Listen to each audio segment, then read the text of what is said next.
We break down numbers because the Bible allows this, and, it might be a good time to quickly show where God does this himself. In the book of Revelation, in Revelation chapter 21, it says in verse 12, "And had a wall great and high, and had 12 gates. And at the gates 12 angels, and names written thereon, which are the names of the 12 tribes of the children of Israel. On the east, 3 gates. On the north, 3 gates. On the south, 3 gates. And on the west, 3 gates." 12 gates, and then God breaks it down, 3 for each direction, and we can see 4 times 3 equals 12. And 12 is a number that has its own spiritual meaning. It means fullness. But so too, when it's broken down, 3 times 4, 3 indicates the purpose of God, 4 universality, the furthest extent of whatever is in view.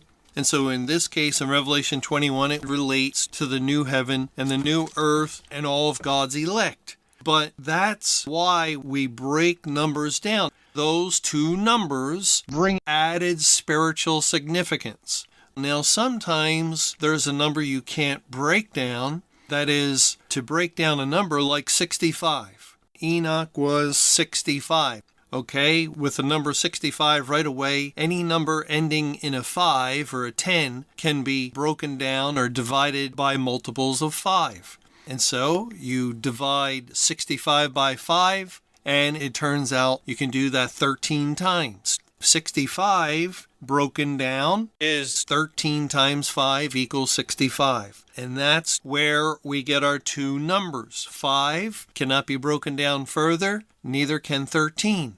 And so with the number 65, you cannot break it down with the number 7. It cannot be broken down with the number 11 or 17 or any other number. Only those 2 numbers make up the number 65. 5 times 13. And so since those 2 numbers are what really makes up the number 65, then we can break down the number and we can see that there's added spiritual significance. And remember, every number is a word, and words in the Bible have spiritual meaning.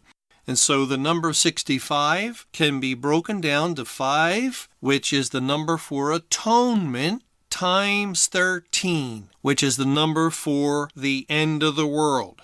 And does Enoch have anything to do with the end of the world? Well, we were just discussing how he's a special figure in biblical history because God took him. And yes, God at the end of time will take his people. He will finally, at the end of the world, he will rapture them and they will be translated like Enoch was. And that would also relate to the atoning work of the Lord Jesus Christ being fulfilled and brought to completion.